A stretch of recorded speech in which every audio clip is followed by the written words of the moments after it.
Hi, everybody. This is Marlene with Stories of the Supernatural.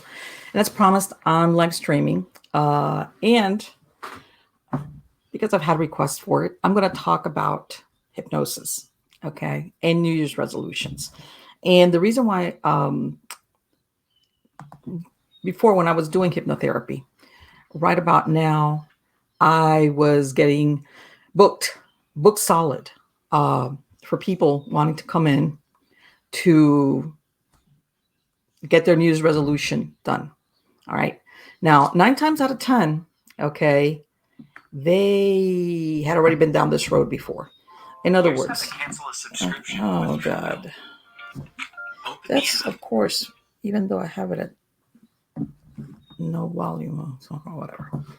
Me and my iPhone, sometimes we're on great and other times we're at odds. But anyway, getting back to that, right about now, which today's December 30th, we're on the cusp of the new year.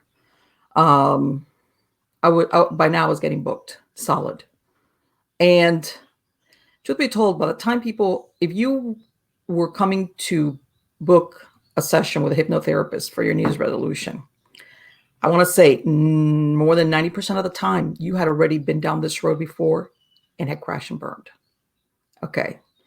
Sometimes it was a spectacular crash and burn, like you threw up your hands, whatever it was that you were trying to change, because really this is what hypnosis helps you with, which is to change behavior, whether it's to start doing something, continue doing something, or stop doing something. And we're so embedded in resisting change that, and then other people, the crash and burn was more subtle. They would have things like, I had this crisis, this unforeseen happening, that it was beyond my control. And I'm going to tell you something. I want to say, believe it or not, in about 20% of the cases, I would say it was a legitimate, and I want to use that word, excuse.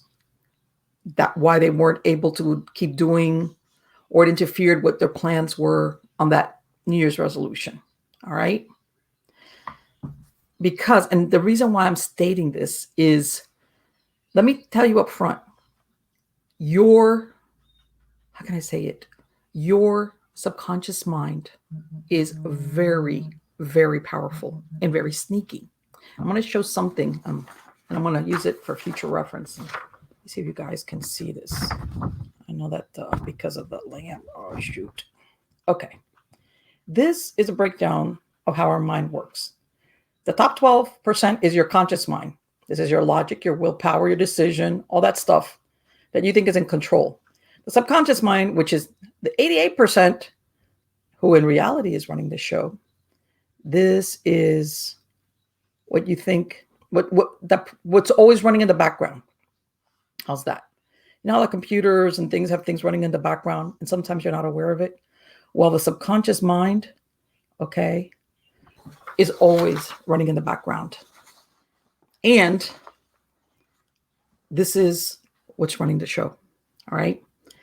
You've got in there your life script, your motivations, your behavior, the fight, flight, primitive mind thing that everybody talks about.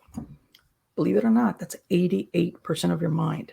What hypnosis does is it helps you make changes on that level. Because you could consciously be saying to yourself, you know what? I want to do whatever the change is. I want to stop smoking. I want to I want to lose weight. I want to get, even let's say if it's not lose weight, but I want to get into physical fitness, or I want to do whatever, or stop doing something. Okay. I want to stop eating, or I want to, you could have sometimes people notice, I have what they call a kind of process addiction where, hey, you know what? I've realized I'm going shopping too much, or I'm spending too much, or whatever. It could be any type of behavior modification. All right. So bottom line, this is a lot of people, this is the time where, and I would, one of my first questions, people would come in, I would have a little talk with them, like find out what's going on. Why have you decided? And what do you expect the hypnosis is going to do for you in whatever it is? And that one of the questions I would ask is, well, why now? Why? Well, no. I mean, like, why did you wait for the New Year's resolution thing to go on. Well, it's like, yeah, new year, new whatever. And I said, that was your first mistake. And it's not a mistake, but I said, let me ask you, did you ever attempt this before? Yeah. Was it ever unusual? Yeah. Not all the times, but a lot of times it was. And by the time, a lot of times they had already attempted this, and it never, sometimes it was a New Year's resolution thing. Other times it wasn't. But I said, number one, I said, there is a pattern of behavior. I go, and if you want to look at it as being influenced by commercialism, I said, do you know how much it's pushed as far as New Year's resolution? I said, right now, and I can tell you because I went to the stores a couple of days ago. And I'm talking, and by the way, I'm not talking a specialty shop. I'm talking a regular, where they sell all the exercise stuff, all the vitamins, all the yoga mats, all the kettlebells. And this, by the way, again, this is not either a vitamin store or an exercise. No, this was not a specialized store. They had already put all their stuff like that out there. And of course, the shoes, the clothing that you need to be successful. In other words, there's a lot of money that tries to drive this behavior of the New Year's resolution. And by the way, and of course, gyms, let's not even go there. They don't care whether a month from now you crash and burn and you've spent all this money and it ends up sitting on your shelf. All they want is to drive the behavior that this is the time to make that resolution. I said, what we need to do is we need to throw you off that pattern. First of all, you already told me perhaps that your New Year's resolution, you already, let's forget that. We're gonna get rid of that script. Forget the New Year's resolution. Forget it. Because you already have set up a pattern, which a lot of people do. And by the way, I used to work in a corporate setting many, many years ago, where right about now, everybody was saying, well, you know what, as soon as the season's over, I'm going to, in other words, I'm going to eat, but then I'm going to lose weight or whatever the resolution. And we all used to commiserate with each other as by March, April, May, June, everybody had little by little, for different reasons, of course, just stopped. Sometimes it was an exercise. Sometimes it was, there's a certain diet. Did you hear? But you know what? I'm going to wait till after the new year, because then I'm not going to, all these things that you can eat now, I'm not going to. I said, when you're ready to do something, you do it. Okay. When you're really ready to do something, you're going to do it. In other words, you don't wait for a New Year's resolution. You know that the thing about I'm sick and tired? Well, when you're really sick and tired, you do it. You don't wait for the new year. You don't wait for your birthday. You don't wait. I had people that said, well, you know what? I want to go to the gym because I know that a lot of these gyms, they offer all these specials, so that when you start, they give you like a sign-on special kind of thing. And I said, well, you know what? You know how you know you're really serious? I said, what if I told you don't sign up for the gym? What? I said, yeah. I said, what if I told you, because of course this is what the thing goes with the gym, maybe you need to buy this certain clothes because you want to look at least decent halfway. And maybe, I said, I want you to walk. I would consider just walking. And by the way, I'm not talking because, they had any health problems, which of course I advise everybody, whatever you decide to do, whether it's just walking or, you've checked out with your doctor, but that was, I wasn't there for medical advice. I was there to help them achieve their goal. I said, why don't you just start walking? And I said, don't worry about if you don't got specialty sneakers for joggers, forget that. Just if you've got a pair of beat up old Converse, go for it. That you don't have the stretchy, nice looking gym clothes, forget it. If you've got the t-shirt with a million holes in it and your comfortable shorts, use that. I said, and why don't you just start to walk? Map out, let's say a mile. or half a mile, whatever. Or you could do in half-mile increments around your neighborhood. If you live in a place where you're say it's not residential, go to your nearest park or some place where you can safely walk. Okay, that you could say, well, that route I know is a mile or half a mile or 2 miles or whatever, and start walking. And I said, and what you could think of or do is say, you know what, if I can do this, let's say for the purpose of an example, let's say I start this January 1st, March 31st. If I can keep this up on a regular basis, in other words, if I can set up this habit and do it and combat the sneakiness that my subconscious mind will project to kind of like, how can I say, interfere with that, then you could say, you know what, if I can do that, then I can reward myself and start paying for a gym membership. Okay. Because maybe, and again, I'm using the example of going to a gym for New Year's resolution just as an example. This could apply to different, what you might call it, whatever it is that you're wanting to do. Okay. Whatever it is. Hey, I'm going to get that new ultra sleek, top of the line exercise machine. God knows there's a lot of them, which by the way, I know they're expensive. Okay. There's different. I'm not going to say which brands. And that's once I get one of those things, then that's it. I'm set to go because it's got this and that and that and this, and it'll talk to you and it'll take you around the world on a route, or you'll be in a class and then that's it. And I don't even have to worry about going to a gym because I can do it inside my house. And I said, okay, that's great. I think that's fantastic. But can you delay getting that piece of equipment for 3 months and find out if you can stick to going and walking? I'm not even talking jogging or running. I'm talking about walking for 3 months. At least what? If not every day, 3 times a week. At the very least, 3 times a week. And by the way, you will have at least 2 backup plans. What do you mean? I want you to tell me if that place that you're going to be going to has some type of like, hey, after a certain time, I can't go there.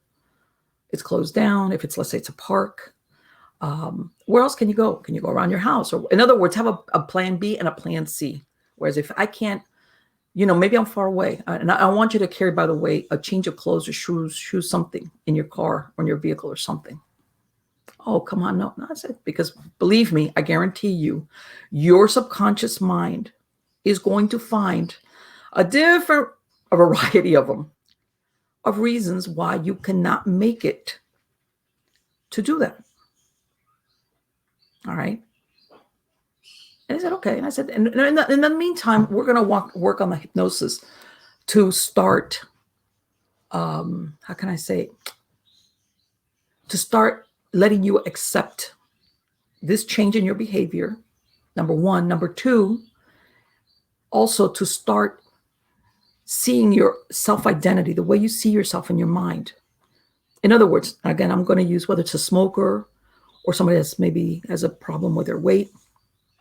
When you start telling them, we're going to take that part of you that you identify yourself with in your mind, even if by the way, in your conscious mind, you're saying, I don't want that. I don't want to be a smoker. I don't want to be overweight. I don't want to have this compulsion. Your subconscious mind is running the show. Your subconscious mind is driven very simple, very basic. Pain and pleasure. Pleasure to your subconscious mind is what is known. It's your comfort zone. Even if consciously you think, I don't want this. This is not good for me. I could see this is going to end badly. Your subconscious mind sees the pleasure in it because I know it. It's my comfort zone. Pain is the unknown. Pain is what will come of the change in this behavior. What will come in the change of how I look, how I feel. And then, we can extrapolate it from there as to why this behavior starts with and why you're so resistant. Even though you're thinking, but come on, let's say I want to lose weight. I'm going to give you an example. One time I had a client. She was an older lady. I want to say she was in her early 60s, maybe 60s, something like that. She came in to see me. The reason why I remember her, because of the reason why she started to smoke. She came to see me because she had COPD. Her doctors had told her, if you do not stop smoking, you will die. You will die. When you looked at her, she wasn't overweight. Her body weight was fine. She looked healthy. I mean, it wasn't like, but she had COPD, which is a very, very serious disease, which attacks your lungs, your heart, everything. And when she came in, she told me like this. She goes, my doctor told me that if I don't stop smoking, I'm going to die. Because, you always ask your client, well, why are you here? What made you decide that you want to stop smoking? And I told her, how did you start smoking? Contrary to the majority of my clients usually start when they were really young. She tells me, when I was in my 20s, I was a stay-at-home mom. And all the moms on the block used to hang, after the kids were off to school, we would go to one of their houses, everybody would visit. And she says, and one of my neighbors, she was a smoker. And a couple of them were smokers. And I started going over there. And I wasn't a smoker. I was in my 20s. But before I knew it, just to be there and you hang out, she says, that's how I started to smoke. All right. And now fast forward 30 or 40 years, she had COPD. Okay. And my point being that sometimes, and I guess I want to demonstrate how powerful the subconscious mind is. Because believe it or not, contrary to what a lot of people think about the addictive nature of nicotine, it's not that. Really, that problem that people have with the smoking, that they think the chemical addiction, believe it or not, it's more psychological than anything. Okay, you get rid of a lot of the toxins out of your body pretty quick. Obviously, the more time goes by, the better it is for your body. But most of the addiction to cigarettes is the behavior, that you identify yourself that way, that you use it to soothe, that when you picked up the habit, it served a purpose, and all of a sudden, it's you. So when you tell somebody, let's stop smoking, it's like you're trying to rip away that identity I have. And that's how deep-seated it is. And that's why people are so resistant to it. And in the point being, in this last lady, she had developed COPD. You would think most people would have said, long before she had a doctor tell her, either you stop smoking or you're going to die. She would have let that go right away. And guess what? She didn't. She was basically that. Like, in other words, the doctor had thrown and I remember this was a few years back. The doctor basically had thrown up his hands, saying, like, in other words, I can treat you for this, but as long as you're smoking, you're going to die. There's nothing I can give you. There's no medicine I can give you that's going to cure you or help you or alleviate your symptoms if you keep smoking. And she wasn't. She came to me, and I helped her out. And, of course, that's another whole process. And I'm going to give you another story. As far as when that switch goes off in your head, when you're going to do something, and you don't wait for New Year's. You don't wait for New Year's. In other words, New Year's sometimes is a good reason to have an excuse for later on, because everybody knows. Everybody, okay, New Year's resolution go by the wayside. They do. It's like, oh, you too. Oh my God, yeah, because I had this and that and that. And remember, I used to work just at a floor alone with a lot of people. So it's like everybody commiserates because you're in the New Year's Eve resolution club. All right. I want to give you another story. This was somebody I knew that when I met him, he was an adult. And he tells me the story that when he was a young teenager, very young, 13, 14, something like that, 12, 13, he says, I was the youngest of 3 children. I was a mistake kid, he says. My 2 older sisters were older. As a matter of fact, by the time he was growing up, his oldest sister had married. His second oldest sister, she was in her early 20s or something like that. She was still at home, but in other words, and he says, my parents were, they were poor. He said, we lived in this little 2-bedroom apartment. My parents gave one of the rooms to my sister, and I would sleep like on this little bed at the foot of their bed. And his mom didn't work. She had problems with diabetes. So his dad was the only one that was basically sustaining the household. And he says, man, everything that you hear about the prototypical kid, I mean, everything. He says, I was skinny. He says, I wasn't that tall, I was average height.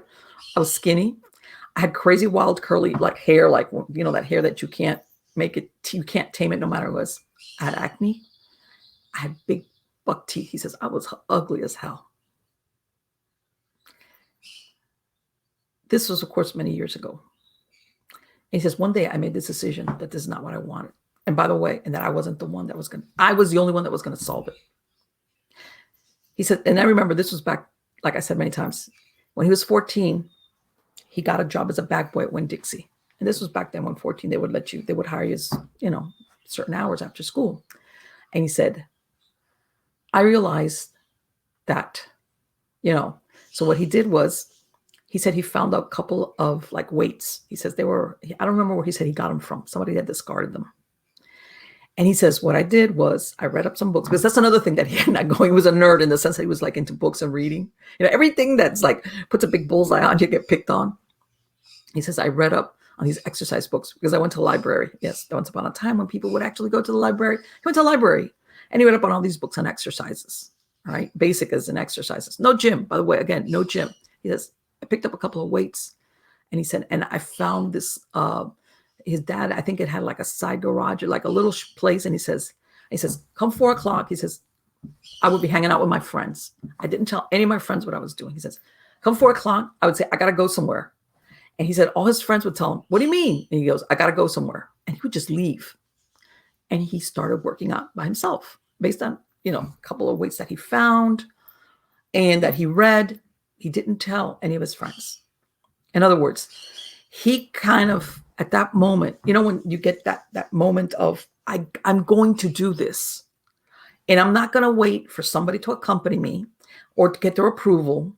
And by the way, this is a 14-year-old kid. Starts working out. He says, I knew that my parents didn't have the money to get me braces, orthodontics. So he said, I'd started working at Winn-Dixie as a bag boy. He said, within walking distance of where I lived at, he says, it was a few blocks. It wasn't like around the corner. And by the way, this is how that conversation came up, because it turned out later on in life when I was in my 20s, I went to that same dentist, which, by the way, he was a dentist who did orthodontics as well. He says he would walk, and the doctor let him pay, back then, this was, I want to say this was in the late 70s, early 80s, the orthodontics as he went along. And this doctor did the orthodontics for him, and he paid from his money that he was getting as a back boy at Winn-Dixie. All right. And he says, every once in a while, my dad would pick me up if he could, but otherwise I'd walk to and from the dentist office. Okay. Later on, he told me, like when he was 17 or 18, he had a better job. He even ended up going to a dermatologist that was helping him with his skin, with the acne and stuff. To make a long story short, when he went into 9th grade, he got voted best body. He got voted best body. Okay, this is in junior high. All right.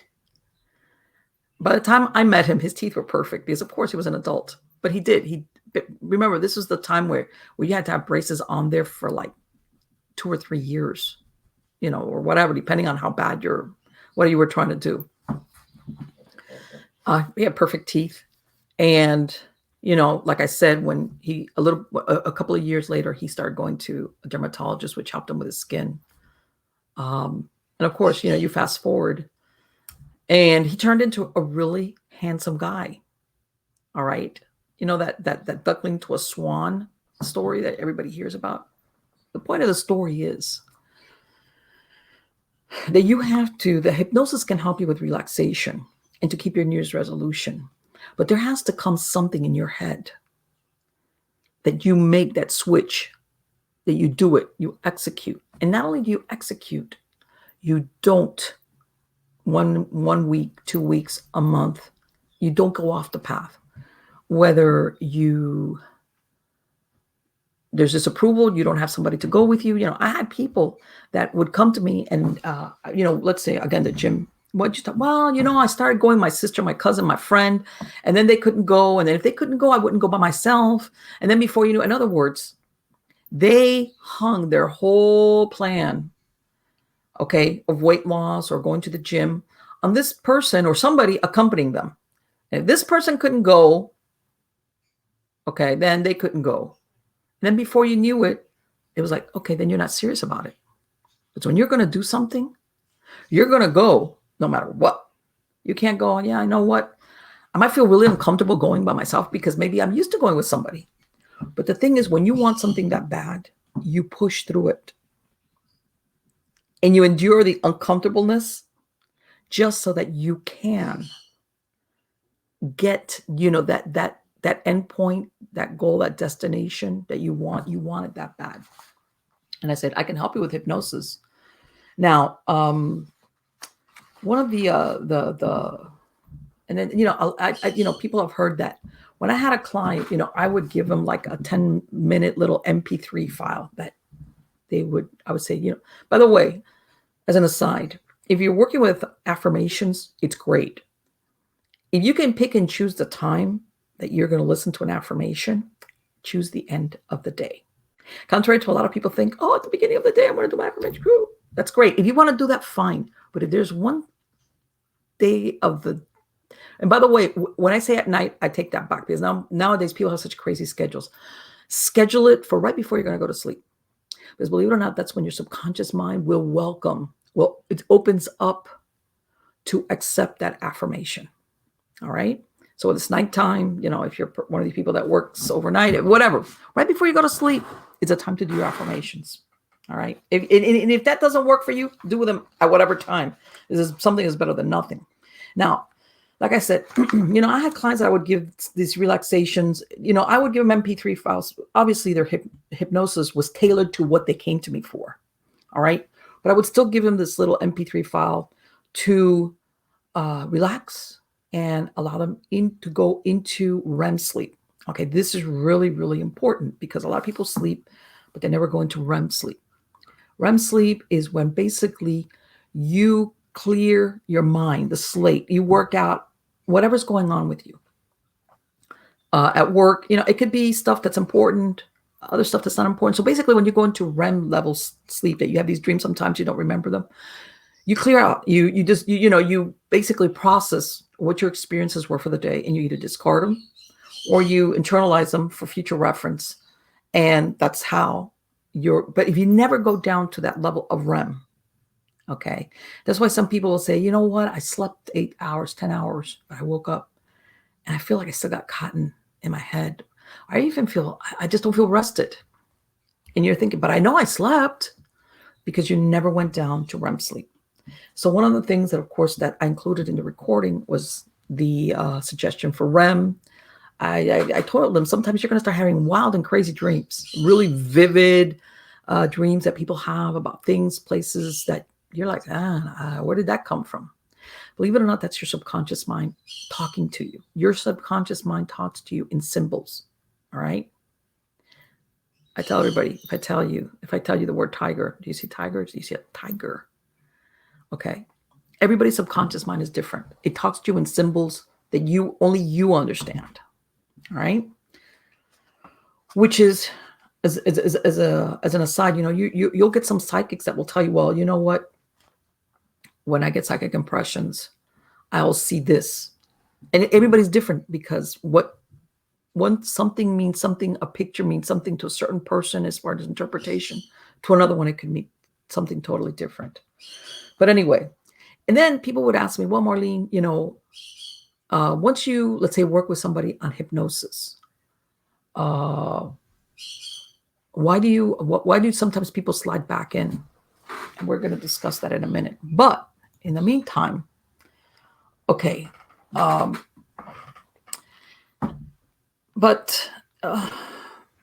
guess what I'm trying to say is, I want you to understand that each time that we attempt to break a pattern and we fail to do so, we began to feel powerless. Okay.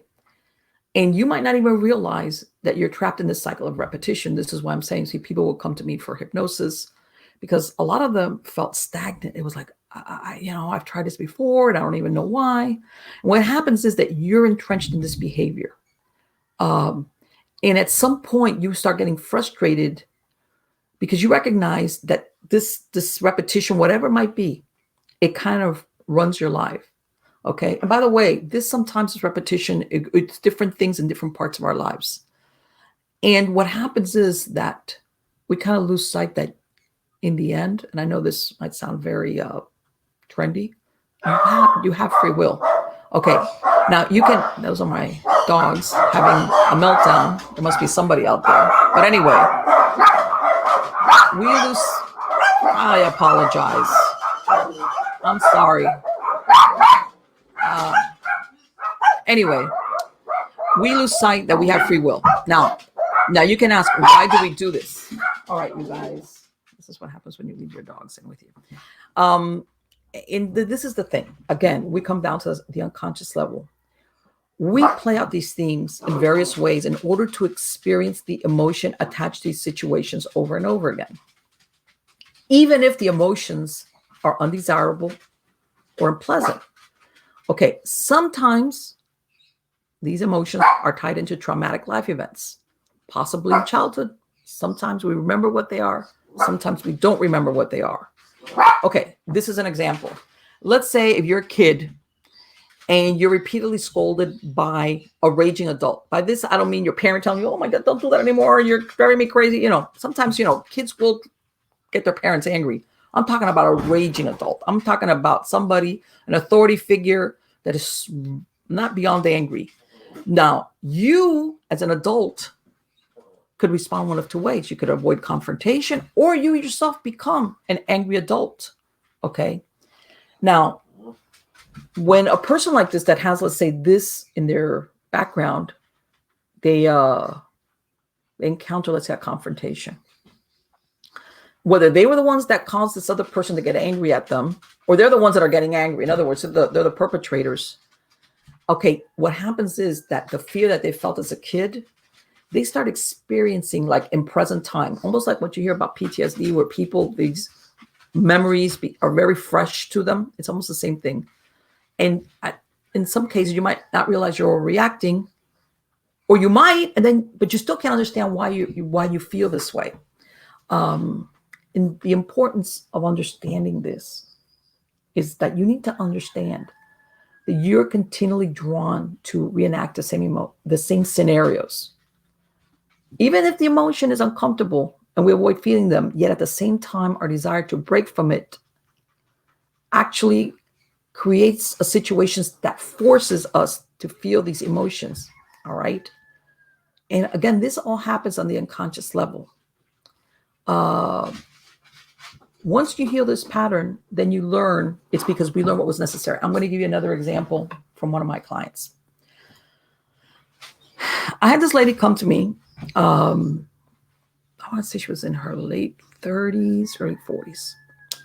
She was overweight. And she had come to me because she says, I need better eating habits. I know I don't eat the way I should and whatever. By the way, she was very successful. Very successful. She was involved in professional football. I don't know. I can't remember exactly. She had been involved in this for many years. She was well off. As far as career, I guess is my point. She had made it. She was good. And she had been doing this for several years.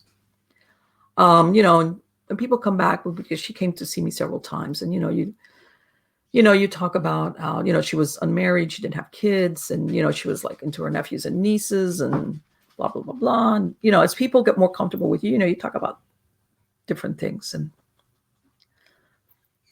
basically, the hypnosis was working great for her as far as because really what she wanted to do was make the right choices of food. So we addressed it from that angle. And then later on, she, that you talk about, other times that she had done different diets, because her stuff wasn't so much as far as going to the gym or working out. Her thing was what she was eating. We got into that conversation about different diets and what had happened. Now, come to find out, really, and I know this is weird, but I want you to, and the point I'm trying to make is sometimes that you have to understand what motivates us to certain behavior. She, at some point, this was a conversation we had. She says, I think about this now. And I think that she had gotten into this industry like early 20s, something like that. You know what? That I thought that if I looked attractive, because she was a nice looking woman. Her face, you could tell if she had lost some weight, she'd be very beautiful. I said, she goes, I realized, you know what? She was so intent on being successful in what she was doing that somewhere in her mind, okay, and we weren't doing psychotherapy. This is what she was telling me, that she said, in other words, she thought that if she was slim and attractive, it was going to derail her from, in other words, to get this career going. In other words, to her, not having a romantic life, not having kids or anything was what allowed her to go 100% into this career. Because in her mind, she thought, if I let out any of these things come in, it's going to derail me. And I'm not going to achieve the success I want. Fast forward 20 years, she's realized, wow, I'm overweight. And yeah, I could successful, but that can only make you happy so far. And I think the point being that I think she realizes that she could have had other avenues in her life and she could have still been successful. Even if, let's say, she would have said, well, you know what, I'm going to delay the maybe getting married, having a family, whatever. I mean, the romance I'll put on the back burner. But okay. In other words, time slipped by. 20, 25 years had gone by. And now it was like all these options, a lot of them had faded. And of course, now she was worried about her health.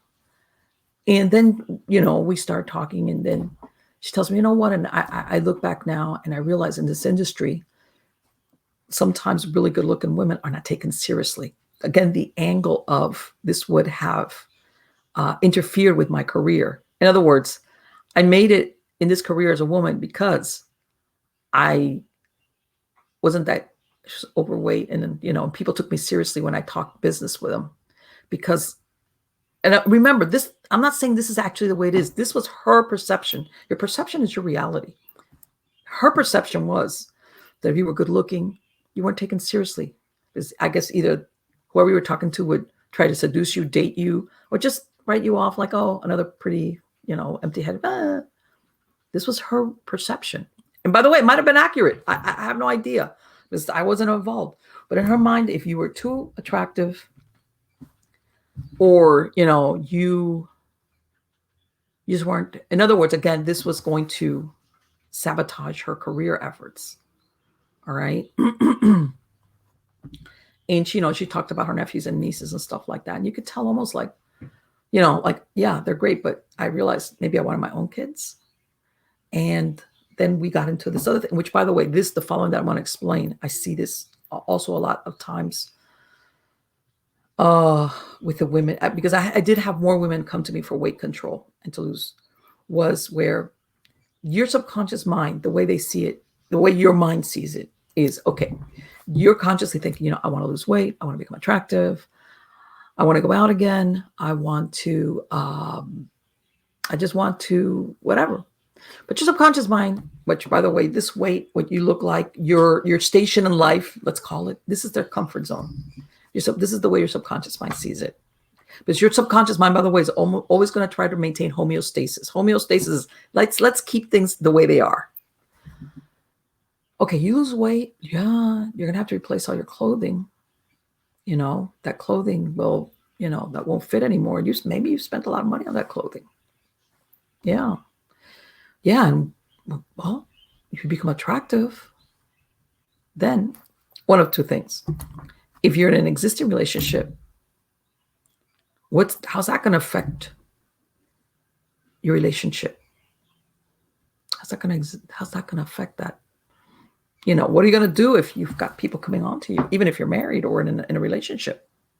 All right.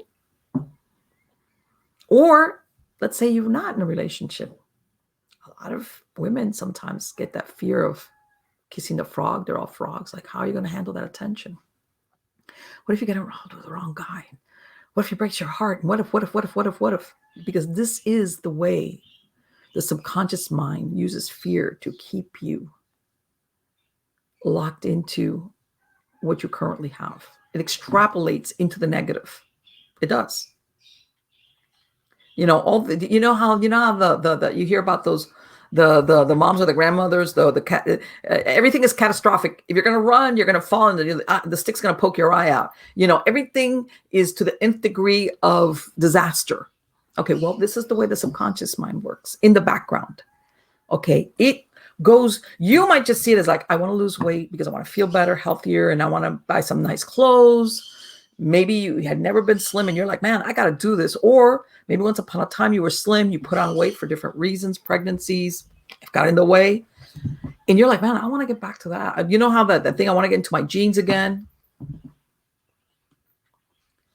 And you're just thinking it's that simple. Like, why can't I do that?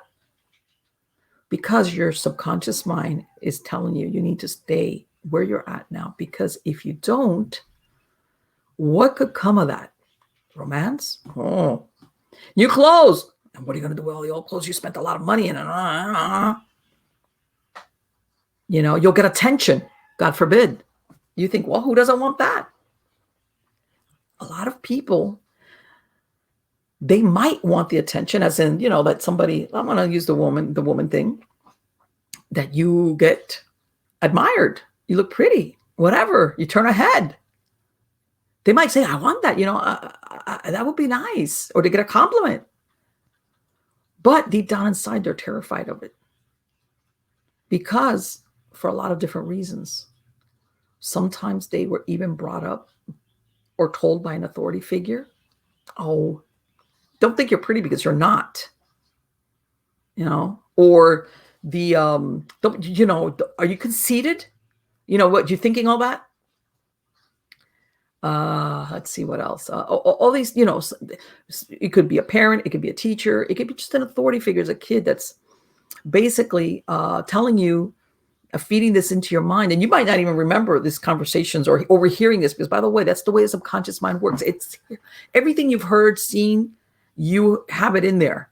Oh, look at her. She just thinks, you know, there's something you overhear as a kid. Oh, she thinks she's all that, you know, she's a sinner, you know, let's say, like, let's go the religious route. Or yeah, she's that whore. Because women can be very, and we could do each other in real quick, you know, but you're a kid and you're listening to this, and in the back of your mind, you're equating good looking or having men look at you or being complimented by somebody that says, man, you look nice. That's like being conceited. Women like that are whores. Women get like that get talked about, even though it might have no foundation in truth. And that's buried in your subconscious mind. Okay. Or you just worry like, man, let's go into the thing of a relationship, a new relationship. Oh man, you know what? What if I lose weight and let's say I get attention? This is your subconscious mind feeding, you know, the fear into you. And then what? You know, what if you get like the other dumbass that broke your heart? What do you do then? Because it's almost like they you know, like it's out there. It's, you know. So again, this is how your subconscious mind works. And we're going to get into also how the law of attraction works with this later on. Okay, as far as how people fall into the same thing over and over again, and then they can't figure out, why does this keep happening to me? Okay. Now, and again, I'm going to get back to this. What you as an adult think is inconsequential, all right, could be terrifying for a kid. All right, it could be something like getting chased by a dog, getting lost in a store, being teased at school. Even now, you might think back, or it might even be an event you don't remember. Okay, and I'm going to go again with the example, you know, the woman that says, I always seem to pick the wrong man. Okay, what she basically is showing is that she's got some type of emotional pattern of fear and victimization. Now, contrary to what you think, and by the way, this can work the same way with a man. I'm just using an example. We're talking about, how the same people, the people that end up with the wrong mate, with a wrong partner somehow is like, oh my God. Now, contrary to what she believes, that when she says that, oh, I always seem to pick the wrong man or the wrong guy. You might think, she thinks I'm only describing my past and her, her present maybe, but she's also basically describing her future, because she is basically reinforcing this pattern of I always pick the wrong guy. By the way, this is important what words you use. Now she thinks, and when make that statement, that her problem is the men she chooses to date. But the truth is that all they basically, she's using them. They are the instrument that push her emotional buttons. The pattern is not them. The pattern is inside of her, which is why she's attracted to these men to begin with, because they fit into this pattern that she's got going on. Okay, if she meets a guy, and I don't care how good looking he is, she already recognizes, and by the way, I saw this a lot. If she crosses path with a man who doesn't fit into, in other words, it's not going to push the emotional buttons, the pattern she wants to reenact, she's not interested. And and I know friends that'll say, man, you know what? So-and-so, I got her this date, and she's not interested. And you're like, man, this is a great guy or a great girl, whatever the situation is, as far as, you get somebody for your brother or they're not interested. I don't get it, because there's a mechanic going on an emotional level. All right. Because without realizing it, we repeat events and situations because it's what you know. In other words, when we behave a certain way, even if it's destructive and it brings us heartache, it feels familiar and comfortable. And believe it or not, familiarity, the behavior that produces it, we fall back into it. Remember what I talked about, the pain or pleasure principle of your subconscious mind? These are different themes that people that come about from that behavior. Feeling not good enough, choosing the wrong romantic partner. In some cases, being abused physically, emotionally, and or sexually. Feeling victimized, feeling helpless and powerless. Fear of loss, commitment, intimacy, or being alone. By this, I mean of, the person that sometimes what they call dependent, that, you cling maybe to a relationship or a person that because sometimes you fear intimacy, or the reverse, you just stick to somebody because you're more afraid of being alone than saying, this relationship is not good for me. Feelings of abandonment, lacking money, health, love, friendship, being unacknowledged, feeling misunderstood by everyone, feeling unworthy, low self-esteem, being overlooked for advancement, being unheard and ignored, having personal boundaries violated, not fitting in, being angry and managing the anger. All these are themes that we see that hypnosis helps you to undo. In other words, the behavior is a symptom. The root cause sometimes lies in that. Okay. And without going into like a psychodynamic, exploration, psychotherapy, it's like, okay, there's this type of little behavior, because you can't throw the kitchen sink, that we're going to work with hypnosis, okay, to help you change this behavior and how it feeds you and makes you feel comfortable, because we're going to start to steer the ship this way, all right, and help you feel comfortable, and that your mind, also your subconscious mind, accepts it and doesn't try to sabotage you, okay? In the beginning, you have to realize that basically, and one of my things that I would tell my clients, as a matter of fact, when I was advertising my hypnosis, is make your subconscious your ally, because it is not your ally. You got to make your subconscious. The only way you can make your subconscious your ally is to make it be there. In other words, go into your subconscious mind as it's okay, all right? And then be aware that at the beginning you might sabotage it in a million ways that sometimes are really obvious, a lot of times are not. And another thing, everybody, our brain, we have what they call brain plasticity. This is where your brain develops neural pathways of certain things that we do automatically, like learning how to drive, certain things that at the beginning you were like over, you felt like I've got to, and then I do that, and then I do this, and then after a while you get to the point where you do it on automatic because you've developed neural pathways in your brain, and you go on automatic, and you just repeat it because it doesn't involve decision making, and you don't engage the frontal lobes. And basically what your brain is always trying to do is work as efficiently as possible. This is sometimes why, and even when I'm sure anybody that's been around children will see that sometimes they want to hear the same story read over and over again the same way, or it's certain videos that they want to see, because we're kind of like the same old story is comforting. All right. Now, one of the things that I would also tell my clients, and we're going to get into the law of attraction. Okay, because here we are, I'm giving you hypnosis and you want to change this behavior. All right. Now, believe it or not, you want to manifest, you want the universe to bring you certain situations to you. They're going to help you in what you want. All right.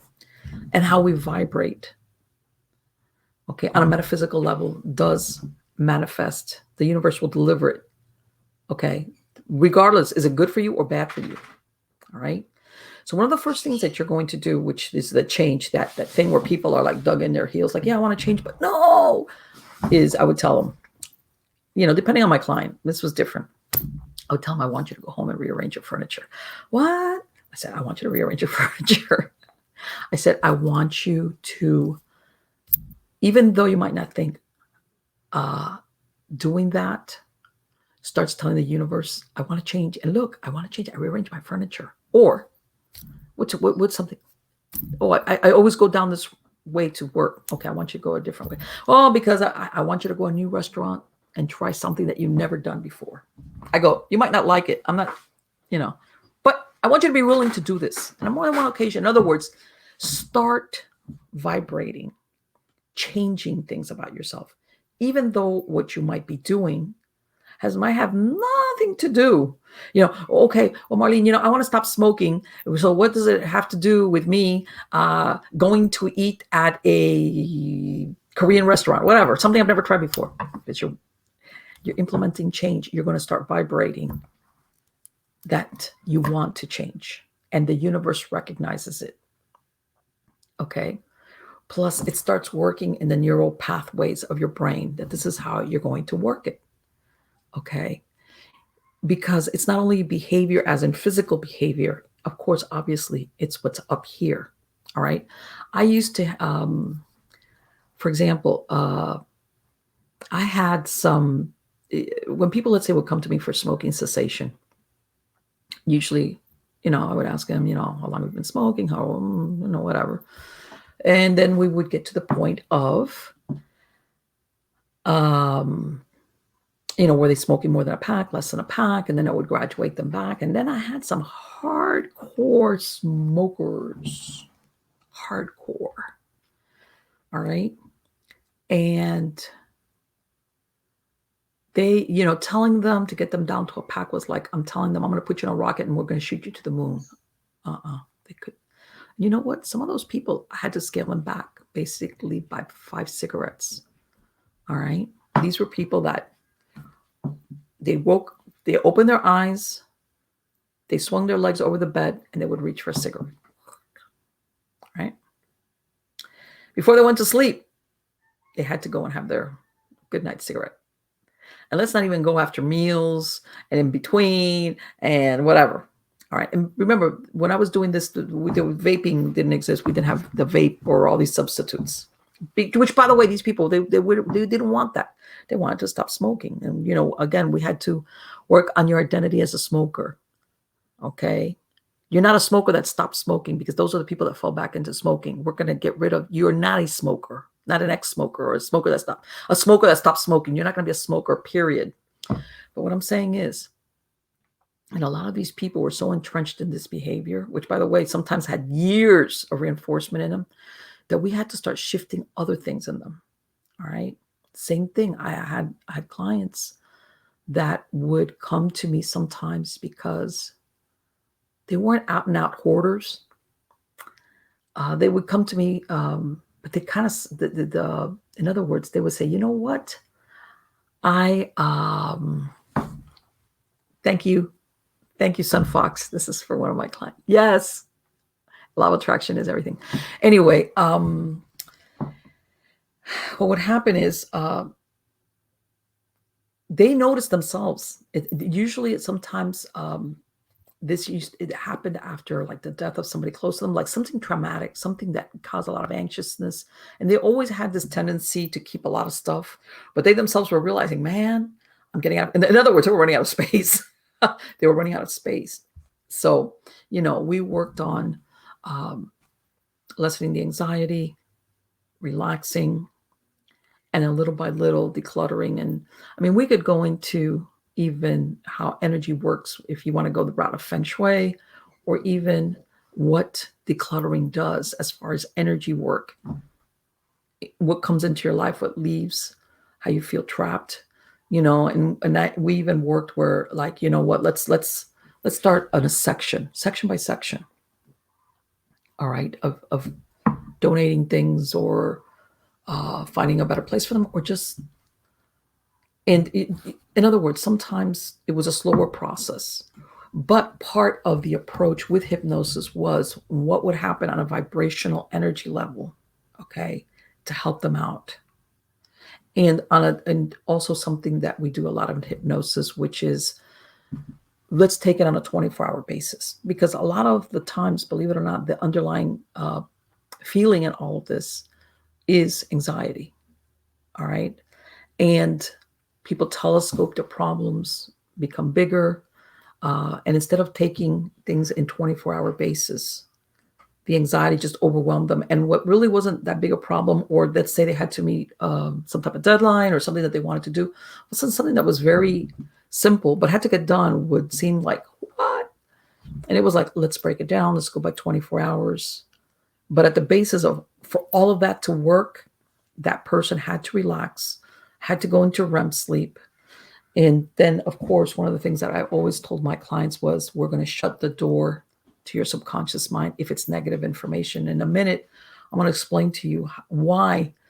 Because people would say, well, you know what, if you do hypnosis and you make this change, whatever the change was, why do people sometimes fall back into that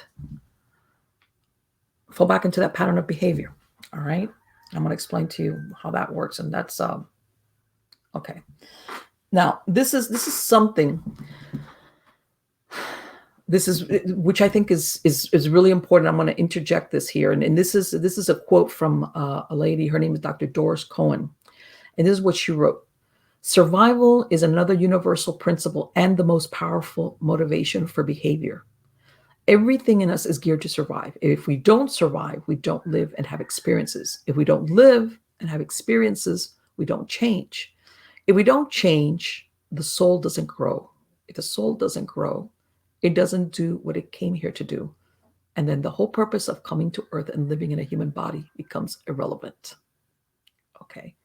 And basically, hypnosis can help you counteract the brain's old habits of repetition to create new habits and disconnect from repeating and falling back on what we know, all right, which is our comfort zone, all right? And, again, regardless if what you're trying to do is a New Year's resolution, okay, is whatever it might be, okay, you have to understand the motivation behind it and how hypnosis can work with you. Now, let's go back to what I was saying, like, well, how is it, people fall back into, the behavior or whatever. This is the information I want to take is something that a hypnotist by the name of Dick Sutphen, he wrote this back in 1984, by the way. Mr. Sutphen passed away last year. And I remember I read this many years ago. And you know how you read some stuff and you go, wow, that sounds really good. But then as time goes by, In other words, practicality, and you go either that was a load of crap or man, that really. And I found that a lot of his what he talked about in this white paper. If I find a link to it, I'm going to post in the credits of the show. Is basically it holds true, and in it he discusses how people are brainwashed, the conversion. You know, in other words, that a lot of what we see now via the media versus via commercial, God knows, with phones nowadays, everything, that basically we get embedded with commands, all right? Or, and I'm sure a lot of people have heard of subliminals. And there's a lot of ways to induce a trance. You know how you get somebody to go into hypnotic state? You make them anxious. You really scare somebody, it wipes their mind clean, and they go into hypnotic trance. People think that to be in hypnosis, you have to be like your eyes closed. No, you could have your eyes wide open, and you could be in a hypnotic trance. And basically, you're opening yourself up to suggestions, what they're telling you, even if you're good or bad. That's why when kids are scared and they get scared and somebody tells them, you're a bad kid, you're this, that's going straight into your subconscious. Vroom. Why? Because they're so scared, their mind is blanked out. Okay? And they don't. And even as an adult, we do that. That critical factor that, I remember I showed you. That critical factor that stops and says, man, that's not true. Well, wait a minute. That's not accurate. It's like, it's down. It's down. It just goes, especially if it comes from an authority figure. All right. And by the way, before I go any further with this, something I forgot about. Something that I would talk to, when people would talk, come to me for the, hey, I've done this before and I need the hypnosis because you know what? I said, okay. First thing I want you to do is I want you to forgive yourself. What? Yeah, forgive yourself. Let yourself off the hook for crashing and burning, whatever mistakes you made along these lines, whatever they were. Stop it. Well, okay. But do you realize that a lot of people never forgive themselves? They will remember their mistakes from 10 years back, 20 years back, 30 years back, 40 years back. I said, forgive yourself. People make mistakes. Yes, you might have made a mistake. Hopefully you learn from it. That's the whole, if there's anything you're going to get out of being a mistake, and by this, I'm talking, some mistakes are small and some of them are like catastrophic. The best you can hope to salvage your own mistake is that you learn, man, I better not do this again. And as you get older, hopefully, or you've had more life experience, you forgive yourself for it. I said that. And you remember that story that I told you about that guy that I knew that when he was young, he decided, I'm going to lose weight. I'm going to, he didn't lose weight. He was too skinny, but I'm going to lift weights and I'm going to fix my teeth. And he didn't tell any of his friends. This was just him. You're going to have, I said, be prepared. And I don't know. I don't know if you have a family of origin, or I don't know what your family or surroundings or coworkers, I don't know. But I go, be prepared. But I'm going to use the family thing. Because a lot of families do this. Like my own family, where they will remember 30 years ago when you did that big faux pas, that big mistake. Oh, honey, you're going to do that again. Do you remember back in 1985 that you tried that? You tried to start your own business? Well, you lost weight. You started that diet. Then what happened? When are you going to do that again? Everybody has people like that. That as far as they're concerned, their best intentions are they're trying to help you. They're trying to help you from like crashing and burning again. Like, why? Will I remind you? You made that mistake. We're going to do that again. You're going to waste that money? You're going to go get what? Hypnosis? And what? You're going to sign up for a gym? Like, remember, last time you spent $600 on that gym and look what happened. You got to be prepared. Either to stick clear of these people or not tell them about it. Or if you do, just go, okay, and then walk away. Because you get a lot of people, whether they consciously do it on purpose, maliciously, or they don't, or they think they're helping you, will remind you of all your mistakes and why are you doing this, blah, blah, blah, blah. And in some of them, believe it or not, even I'm going to go with the coworker angle is, God, if you do it, then what excuse do I have? See what I'm saying? Because maybe you are maybe you're married and have 2 or 3 or 4 kids or whatever, And so am I. We're on the same boat. We're all like we commiserate with all the craziness of our lives and being a soccer mom or whatever. And so when we fall off the wagon, or when we eat, or when we don't stick to the exercise regimen, or hey, we're going to lose 30 pounds so that by the summer we go to oh man, and we both crash and burn. It's like, okay, do you really think sometimes that person might not maliciously, this is subconscious, wants you to actually do it? Because where does that leave her? Me? Man, I don't have any excuses. You did it. You're just as busy as I am. You have kids, you have a husband, or you've got demands on your time, or you might have a job and this, and you did it. God, well, that doesn't make me feel too good. That's why that's something that you also have to think about. And we're talking here about permanent behavior, change of behavior. We're not talking about change of behavior and then a year later you're like right back to where you were a year before. Okay, this is about permanent behavior modification. No drugs, no pain, nothing, except you wanting this and making your subconscious your ally. All right, getting back into why sometimes we fall into it, because, okay, when people want you to do certain things, whether it's the media or the company that wants to sell you something, they want you to they want to bring down that critical factor. They don't want you to like overthink that, so they bring down. And you know what? As a matter of fact, I'm sure a lot of people have seen, like when people go into boot camp, that you've got that sergeant going, and you worm, you get not. Believe it or not, what they're doing is they're wigging you out so bad so that they can clean the slate and basically get you into that state where you're brainwashed to become that cohesive member. Which, by the way, this is also the same technique that cults use. All right, whether it's fear and anxiety, whether it's even the way they talk to you, and sometimes even certain beats of music. Okay, this is something what they call conversion. Okay, now this is used, by the way, not only by cults but by human potential training companies. All right, because they see you as a convert. All right, and the reason why they use this is that they work right away. Okay, the first one that they use is that you go to some place where you're cut off from the outside world. Okay, it could be somebody's home, it could be someplace remote, the ballroom of a hotel, and usually where, hey, you got to stay here and you can go to the bathroom a couple of times, but we need you to be here because this is going to be like human potential trainings. The people giving the presentation talk to you about keeping your agreements. And by the way, and then they insert, because if you don't keep your agreements, your life will never work. All right, let's talk about fear. My life will never work.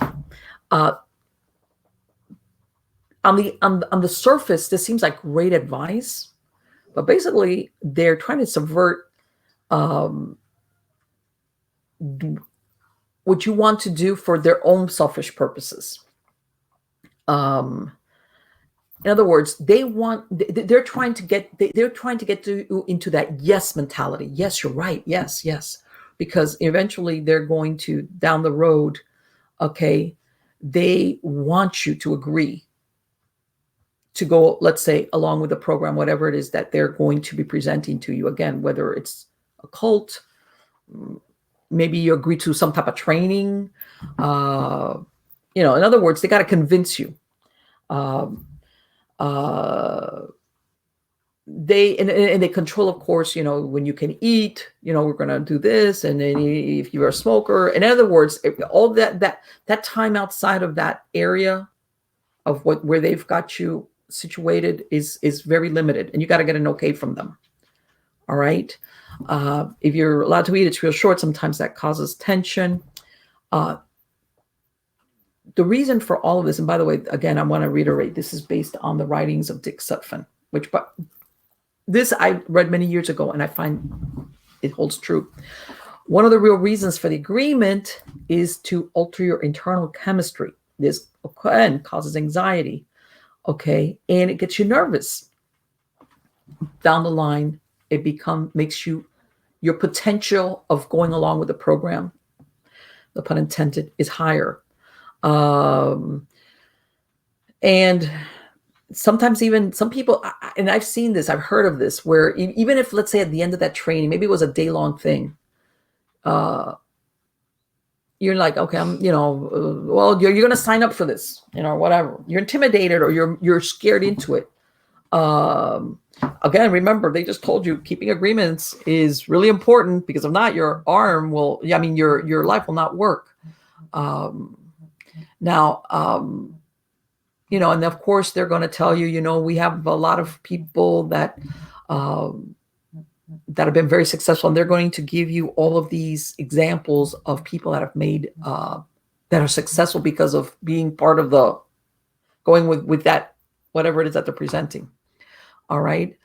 And of course, the thing with the boot camp, mental and physical fatigue, and or something where increased attention in the room or the environment. Well, this I've seen. I'm real. I know that I have that weakness where they cause you what they call uncertainty. One of the most effective ways of creating uncertainty is to subject you to the fear of being put on the spot. Okay, and they use guilt feelings, or they convince you to relate innermost secrets in front of others. By the way, this happened to me. I'm gonna go back to my. Let me tell you my personal story. When I was working on my graduate degree, my master's in human behavior, we had a meeting. As a matter of fact, it was in Washington, D.C. To basically, you met with your professors and with other people that were there. A colloquia, and we stayed in a hotel, and we all met. It was like a weekend thing, and we all met, and your professors and everything. And I remember all of us were in the same program, the same graduate program. And I want to say it was maybe all women with 2 guys. That's my degree is in human behavior and addiction. So anyway,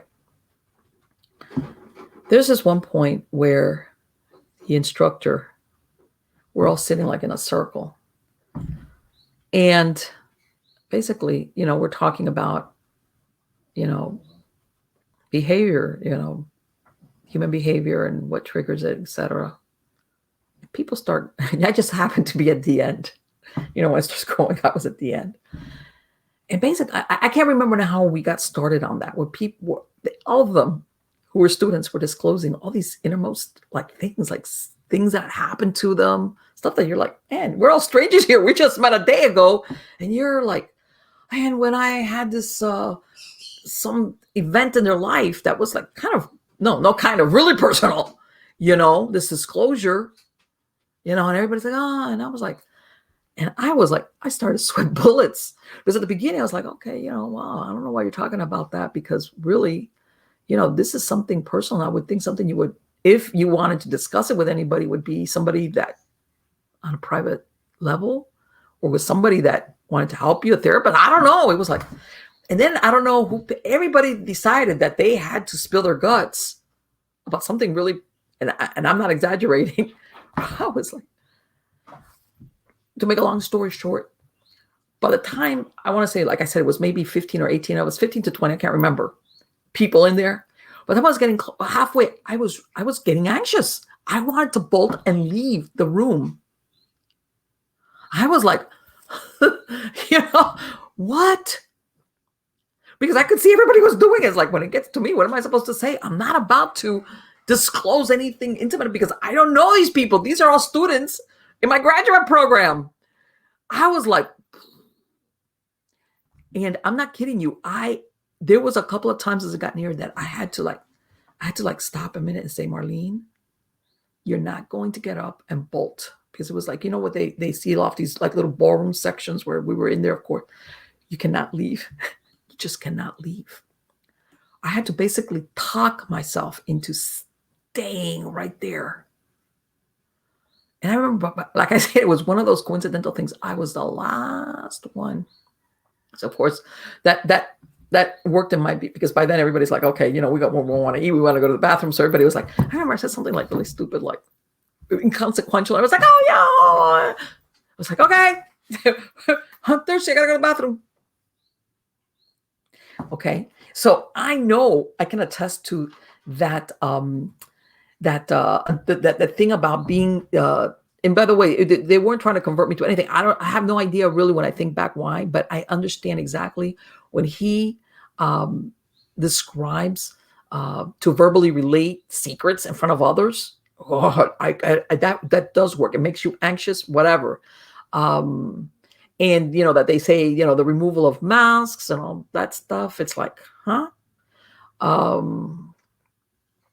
And in some cases, I'm sure you see it, some of these human potential seminars, they force the people to stand on the stage in front of the entire audience. And sometimes the trainer, under the guise of helping them, kind of like basically tears them down. And of course, the most, according to polls, the most fearful of all situations is to speak to an audience. It's in that quote. It's ranked above window washing outside the 85th floor of an office building. Oh, not for me. Everybody's different. Okay, bottom line, that situation, you can imagine how much fear and tension you feel, okay? If you're in a seminar or in some type of meeting that you've agreed to complete the training, and some people pass out and you see other people mentally going away. When I mean going away, you're like, they go into what's called an alpha state, okay? Which, when you go into an alpha state, it automatically opens you up 25 to 200 times to be more suggestible. Suggestible as in, you're going to do what I tell you, okay? Especially like that you're going to sign up for this super duper great program, or that you're now part of this team. All right. And then they introduce jargon, basically words that, hey, if you're an insider, you get it. So, you want to be part of the insider. And also that there's no humor unless you're one of us, okay? In other words, unless you agree to come on board, there's no humor. Once you come on board, it's all great. You're now one of us. The reason why I'm mentioning this is a lot of times this. A lot of people think, well, this only takes place if you go to a seminar, if you're in boot camp, or you go to a certain cult or church. Sometimes there are cults disguised as churches. And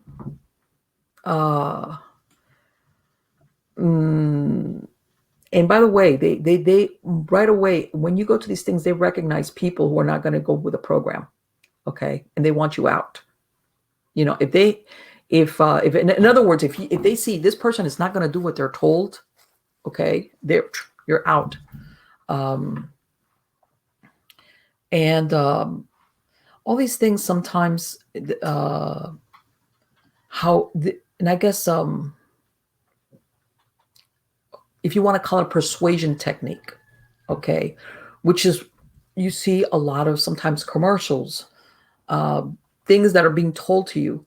It's basically a way to manipulate your mind without you, the manipulated party, being aware, okay, what's going on. In other words, they access the right part of your brain. The left part of your brain is where you're analytical and rational. The right brain is your creative, where you're creative, your imagination. And basically a lot of these techniques, what they do is to distract the left side of your brain, keep it busy, all right, and cause you to go from beta into alpha in your brain waves. Okay, and then what happens is, because in that way they can access that part of your brain and make you believe it, make you accept it, make you not have that critical factor say, well, that doesn't sound right, or why would you be telling me that, or why, I'm feeling anxious, why am I feeling anxious? In other words, they don't want you to do that critical thinking thing. So the thing is that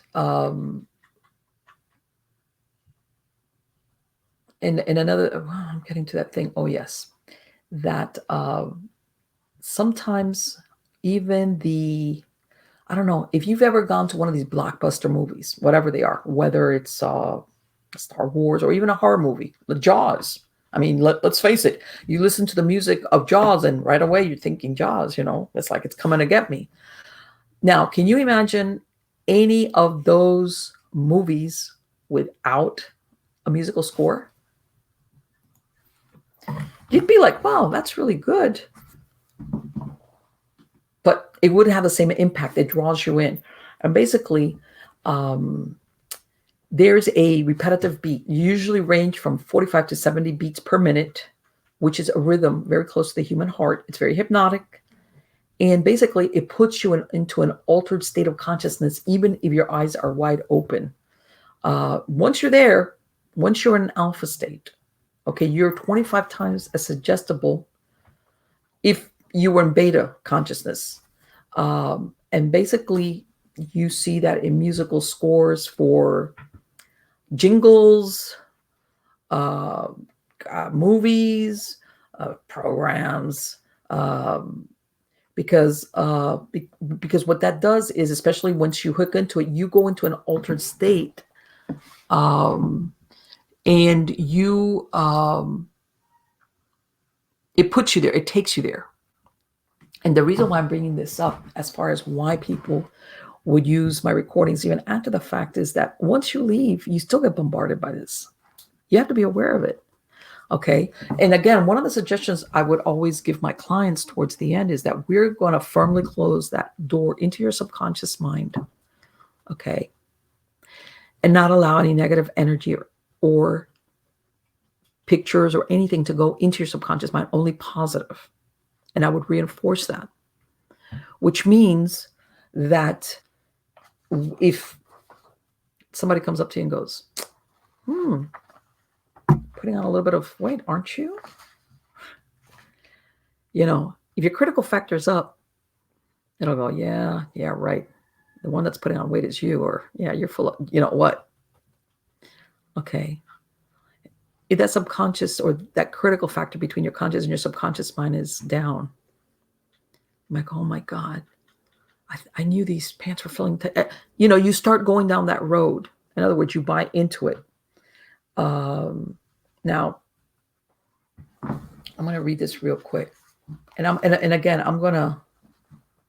the reason why I'm saying this is, despite what we think, a lot of what we end up being successful in doing has to do with our emotional state. And this was something that was written about. This was a survey. This was done about weight loss. Okay. And in the survey finds that about 90% of the key to losing weight don't look at the emotional aspects of food. All right. And by the way, this was published by the Orlando Health. Okay. And again, it addresses, tens of millions of Americans each year decide to lose weight in the new year. And while their intentions are good, most of the time, the results are not. It's estimated that only 8% of those who make New Year's resolutions actually keep them. Even if the weight is lost initially, it usually returns. And studies show nearly 2 out of 3 people who lose 5% of their total weight will gain it back. And the more weight you lose, the less chances of keeping it off. All right. And then it goes on to say, where most people focus almost entirely on the physical aspects of weight loss, like diet and exercise, but there's an emotional component to food that the vast majority of people simply overlook, and it can quickly sabotage their efforts. All right. And I'm going to put a link to that as well. I'm not going to go through the whole article. But my point being that how you feel emotionally, which is what hypnosis helps you with, which is the lowering of anxiety, the agreement to change this behavior, that it's okay to change this behavior, to avoid that comfort of homeostasis is the key. Just wanting to do it strictly, not understanding maybe how maybe some of that behavior is a trigger for you to basically stay where you're at. In other words, is basically really what's sabotaging you. Not all these things like, you know, how people say, myself included, life gets in the way. All right. And one of the, I'm going to give you an example. And I've told people that, you know, one of the times that I had decided I needed to lose weight, plus I was training for something. And, you know, I told myself I was going to walk, and I made up my plan A, B, and C. Like I said, I had a park close to where I lived, which they had a 2 and a 3 mile route marked out on it because the schools, the high schools would do their cross country and track there. So, but they would close at sundown. So knowing what I know, I plotted out a route around my house, and then there was a hospital in the area where they had people would walk around the lake. And that was my fallback if I was out doing something. And by the way, I had a change of clothes and sneakers at the very least in my car all the time. By the way, that's how I did. But I said, you know what? I gotta start eating differently. And this was back in 2008, God, 14 years almost. And at that time, they had one of these apps. By the way, I read a book, as I believe the gentleman's name was Pat Johnson. Very thin book, very basic. And all he said was, count your calories, not Weight Watchers. None of this, count your calories. So I got this little app, was, you know, and basically, and the reason why I'm saying this is, you know, basically, you know, how you relay down neural pathways in your brain.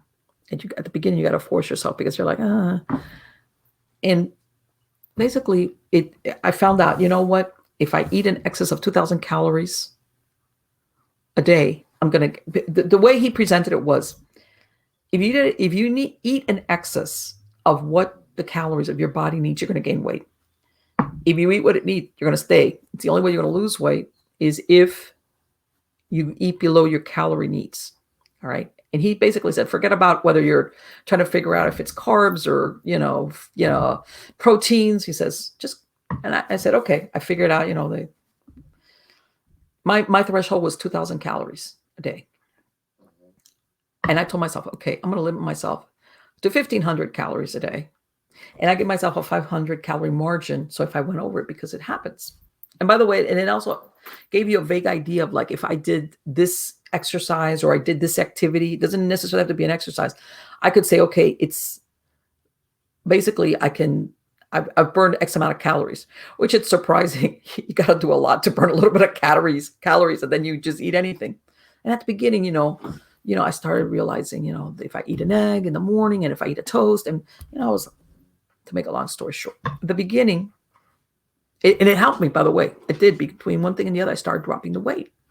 Because what it taught me was that, and by the way, after a while, you figure out, you remember what are your common foods. I found out every egg has 70 calories. Okay. A cup of cooked rice was 170 calories. The piece of chocolate cake is 500 calories. So basically, when you're giving yourself a 1,500 calorie thing for the day, if you go a little bit over, okay, you still have that 500 calorie spread. Okay.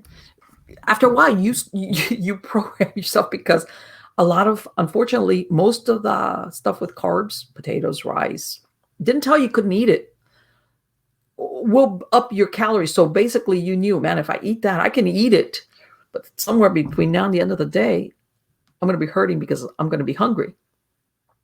And in other words, you maneuvered your behavior, what you ate, because when you realize, man, that piece of whatever it is looks great, but it's about 600 calories. But I could eat this. And I remember, even at that time, I did where I said, okay, if I'm caught in the let's say on the streets, if I have to go through a fast food, what can I eat that's going to give me 500 calories only? And I remember there was in Wendy's, it was one of those where I could eat they had the thing with the chili on the side, and it was 500 calories. In other words, that was my fallback plan, by the way. As in, if I go out there and I have to eat something, which, by the way, that's another thing. I tried to like eat like 3 meals and 2 smaller ones in between, and so I wouldn't get like ravenous, like ready to meet my house.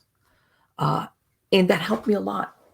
My point is that you make plans, and if you have to force yourself at the beginning to do it, you force, and then all of a sudden it becomes second nature. And then before long, I really didn't have to look at that little app to know how approximately how many calories I was eating, because we tend to eat certain foods a lot, that in your menu of stuff, where I knew more or less if I eat this meal, I'm going to feel full, but it's not going to blow the rest of my 2,000 threshold for the day. And I guess also my point is, at the beginning, I had to how can I say, not force myself, because I wanted to do it, but you find that you have to think it. I got to do this. And it takes a while for that habit to kick in. All right. And I'm not going to lie. It helps when you lose weight, when you drop a pound. It's like, yeah, oh my God, I dropped a pound. Yay. Positive reinforcement always helps. But my point is that, and as time went by, it started to become more second nature. The same thing when I was walking. When I had to walk out there, man, I made up so many things. Oh, so-and-so called me. That's not my fault if I had to go take care of that. But I knew, hey, you know what? If it's after dark, you can go walk around the neighborhood. You already know what streets you can take, and that's a mile. Oh, no, you're caught out in the streets. Because I had, I was working cases, and so in other words, I didn't have a 9 to 5. I didn't have a regular schedule. Oh, you can go by that hospital and go walk. Mm-hmm. In other words, I didn't give myself. And I'd be at the beginning, I was like, oh my God. I made myself do it. And guess what? It got to the point, I'm not going to tell you right away, 2, 3, 4 months into it, where I wanted to do it. I looked forward to it. I felt bad like if I didn't do it. And then of course, the days that I would do it, I was like, oh my God. Oh, my back hurts. And I would stretch out. And then I had never experienced this before. I got what they call the runner's high, which is once I got into it and my body warmed up, I got that, and of course, and another thing I started, I back then, you remember where they had the little iPod? Well, it's not really iPods, anything basically that you could download an MP3, remember this is 2007, 2008, where I would listen to music, or I would listen to some type of program. This is before podcasting really became as popular as it is today. So also that time, or not listen to anything. You'd be surprised how much you can take in when you're not listening to anything. You're actually observing, and you let your mind just go, shh, whatever. All right, just like the sound of silence. Hey, those birds and the squirrels and the noise, and people going by, and I'm actually doing something. All those things. I guess my point is, if you're going to do, if you've got a New Year's resolution about behavior modification, which 9 times out of 10, it is what it is. Okay. Whether it's doing something new, changing, or stopping something. Okay.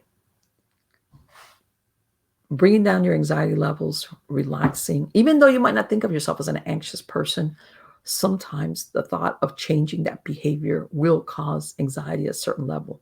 And that's why I will put it in a link into the description of the show. I'm going to have a free link to my hypnosis channel, which is, if you look here on YouTube, you can find hypnosis-DIY is my hypnosis channel. But I also have the website, hypnosis-diy.com. I'm going to put a link for I'm gonna do a new recording just for 2022, very generalized, basically to make you relax, open up your mind, and at the end, I'm gonna put in a suggestion about closing the door to your subconscious mind if what's coming your way is negative. All right, it's negative, whether it's something you hear, overhear, something that's directed at you, something that you see. If it's negative, It's going to bounce away off that door. If it's positive, it will go into your subconscious mind. Because that's also like when I was describing all the way that people can be in a hypnotic state. And let's say you see that commercial and you're like, wow, that commercial, that car, wow. And you're in that, basically they've put you in a hypnotic state where all of a sudden it's like that car or that whatever. Whereas if your critical factor was in, you go, that's a nice car. But it's only $50,000. What is the deal? It's like, in other words, you realize that the feeling that they're trying to make you feel with that commercial, because that's basically lately a lot of commercials are run this way. It's like, instead of describing the actual product, what does this product do? Why is it such a good car? Or why is they try to equate the feelings that having this product will give you. And if you have your critical factor in, you're like, what does that have to do with anything? I'm going to want a car because I need maybe something that's reliable, or maybe I like the way it looks, and help me understand. Does it do really good in crashes? Does it have does it have longevity? I mean, what is it? Oh no. If you pick up the blind guy in the forest, he'll take you to see the whales. Huh? Basically, they're trying to make you feel all altruistic, which has nothing to do with the purchase of a vehicle, for the love of Mike. All right? And when you have that critical factor up, it hasn't been brought down by either the tempo of the music or certain thing, you're like, part of you is like, really? Okay, but aren't you going to tell me why your product is great? Or why I should buy it? Like, give me the reason. Not that they'll talk to me about the feelings or, the humor in it. I'm a consumer. I'm willing to pay for it, but give me a good reason, which is usually what commercials should do. Or at least give me why I might look something else on it. Don't be so, but they don't want that. They want you to feel all emotional, good. Oh, or that thing of when you see certain cars, you're going to be the, oh, look, there he goes in that nice vehicle, whatever, huh? And it's like, okay, that's not the way it works. In other words, that illusion, you understand it for what it is when your critical factor is up. And I kind of explained that again. I'm going to put a link, or am I just going to upload the file of that that paper that Dick Sutphen wrote, which is a real eye opener. Okay, and he wrote this back in the 1980s. But when you read it, you're like, wow, this makes sense. Like I said, if you're observant a little bit, you'll recognize a lot of what he's talking about. All right. And again, guys, I want to wish you a happy new year. Also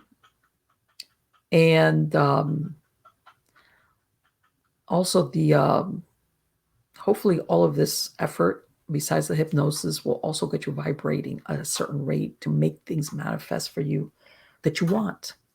I want certain people to come into my life. I want certain opportunities to open for me.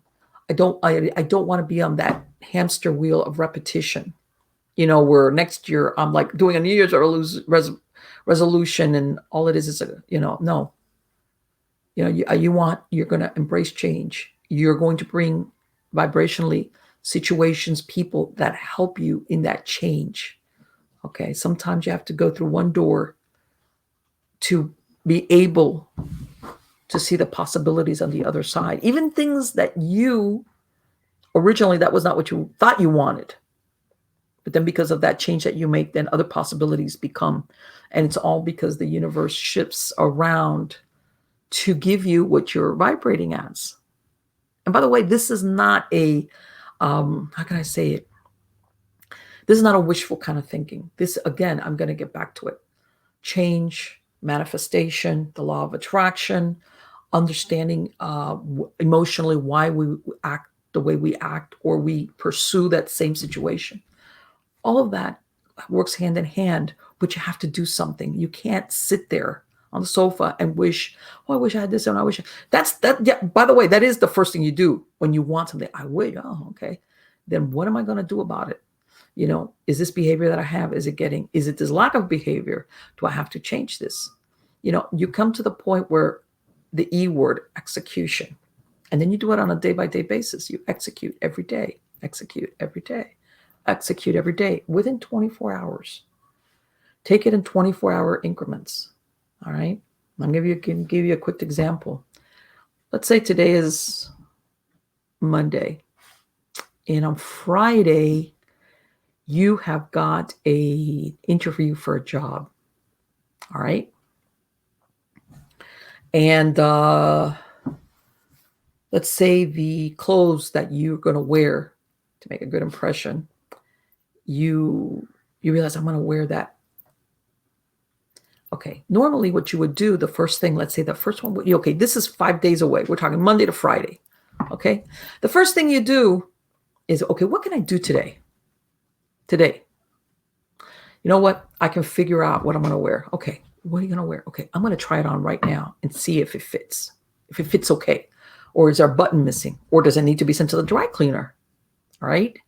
This is what you do versus waiting till Thursday night to figure out that, crap, what I wanted to wear is it's stained. It's coming apart. I should take it to the dry cleaner, but now I don't have time. The button's missing. I'm going to look like a slob. Yeah, whatever. So on Monday, you do that because that's what you can do Monday. I still got 5 days to go, you know. And basically, that's what I'm saying. That 24-hour segment, you prepare yourself instead of going to that anxious moment. That especially if myself, I'm one of those. Did you procrastinate? Life gets in the way. I'm busy. Oh, shoot. Okay, I know that today. Oh, how about the shoes? Yeah, the shoes I was going to wear. Oh, geez, they look horrible. I haven't worn them in a while. It gives you enough time. You know what I was going to wear doesn't cut it. Or you know what? Maybe I could dress this up with a new shirt. I still have enough time that I can go and get another shirt. Even if I order it online, it'll be delivered enough time. Or I'll go out and I'll try it on. All right. So by the time Friday rolls around, okay, we're talking here because you've taken everything in 24-hour increments. Maybe Tuesday comes around. Okay, what can I do today? You know what? That place where they're going to have that interview, I've never been there before. I'm going to find out. I'm going to map it out and see how many. Oh, it's 20 miles and I'm going to have to be there at 9 a.m. So I'm going to rush hour traffic. So that means I got to leave at, I need to leave at least 2 hours ahead of time. This is an example. I'm just giving you what. So in other words, you are, and the reason why I say this is, despite what we know, I'm going to give an example. Let's say that job interview, you're going to leave your job that you say that you really don't like, and maybe you're not being paid enough, and you think I could do better than this, and now you finally got an interview at a new place, and you're going to your subconscious mind is going to say, wait a minute, wait, hold it.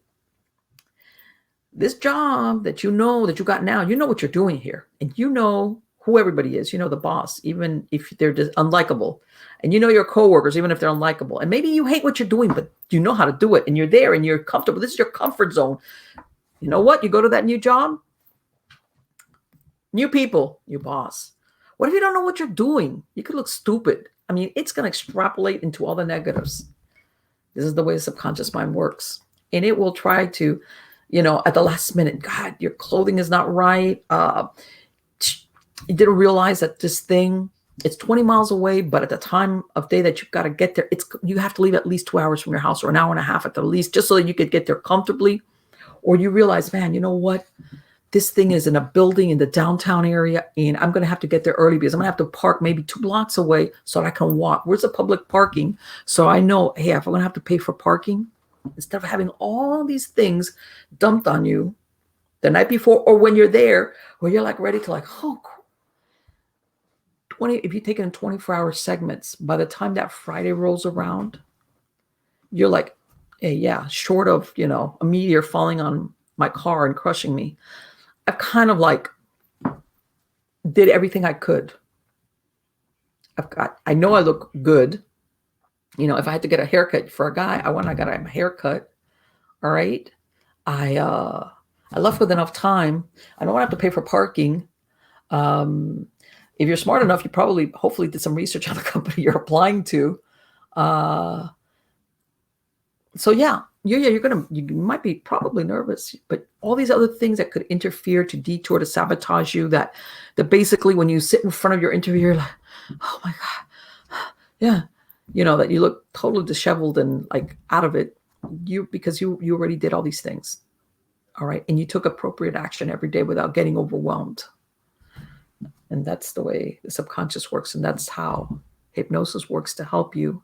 Like I said, I'm going to have a link to this information, to a short MP3 that you can listen to that will relax you, put you in REM sleep, and close the door to your subconscious mind and help you achieve what you want. Help you achieve. And by the way, one thing at a time. Sometimes I would have people come to me and they go, well, you know what? And I want to lose weight, and I want this, and I want this, and stop. One thing at a time. Slow it down. What do you want to do? Well, I want to lose weight. I want to, okay. And then we would dissect really what's the most important thing. Well, you know what? I want to lose weight, but I realize I don't stick to anything. I don't stick to the dieting or the exercise. Okay, fine. One thing will come as a consequence. If we fix this, the rest will come with it. What is it? You can't stick to what the diet or then we would go, okay, well, let's start with that. And then we'll move on to other things if that's what you need. Let's start with that. Well, because, I want to go to the gym, but man, there's a lot of people and everybody's looking at you and they're looking at the way you look, and I don't know. I said, okay. Then I would fall back on the let's go walking. Let's make you stick to the go walking. And then if you do that for 3 months, then you can reward yourself. Because, by the way, every time you succeed at any of these things that you set out for yourself, whatever, even if it's a small incremental thing, it boosts your belief in yourself, and your belief in that it's okay to change, and your belief that that I can do it. God, I can do it. Oh, and by the way, I'm going to throw out my New Year's resolution. My New Year's resolution is I'm going to let my hair grow out. And for those of you who think, wow, that's not really much of a resolution, Marlene, let me explain to you. I really haven't had longer hair since like 1990. And I'll explain why. The 1980s were my producing decade. I had my kids during the 1980s. If I look at pictures, my hair was long. It wasn't cut because I was too busy. I had 3 babies, those were 83, 85, 87, right? Then after I got through with that, I realized, man, having short hair is easier because, when you're younger, and remember, I come from the age of the blow drying. Yeah.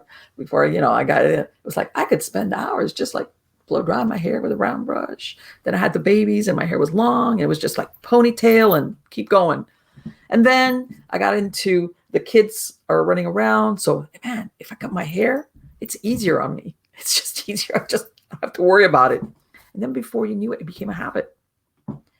So I always tell myself, oh my God, if I let my hair grow. So I challenged myself, I'm going to let my hair grow. This is my year. Because, by the way, I've attempted this before. And inevitably, that growing out stage, I go, and I run off and I get a cut, or I do something. And then it's like, man, I got to get a cut to fix this, what I did. So I will put myself out there. That's my New Year's. I'm going to let my hair grow out. At least shoulder length, which is more than what I used to have. So you can all hold my feet to the fire if I negate and I have to work on that, because believe it or not, in my mind, I see myself always having short hair. If I look at any of my pictures, I have short hair. That is my comfort zone. That is my recent identity, as in for many years. And of course, I've convinced myself it's easier to take care of, and I just get it a cut, and then I don't really have to blow dry, and all I can do is just use some gel or some hairspray, and I'm good to go. So, see, we all have our challenges, among other things. So again, guys, thank you for being part of my audience. You are all wonderful. Please come back next week. We'll be back to the supernatural, paranormal, weird stuff. I'm going to put a copy of this video also on the Hypnosis DIY channel. All right. If you want to go to that channel on YouTube and also on the different podcast systems, I do have recordings there, longer ones, for sleep, cultivating inner clarity, social anxiety, overcoming relationship anxiety. Go to hypnosis-diy.com, either on YouTube or you can go to the website itself. There's links there. And again, you are all wonderful. Take care. Happy New Year.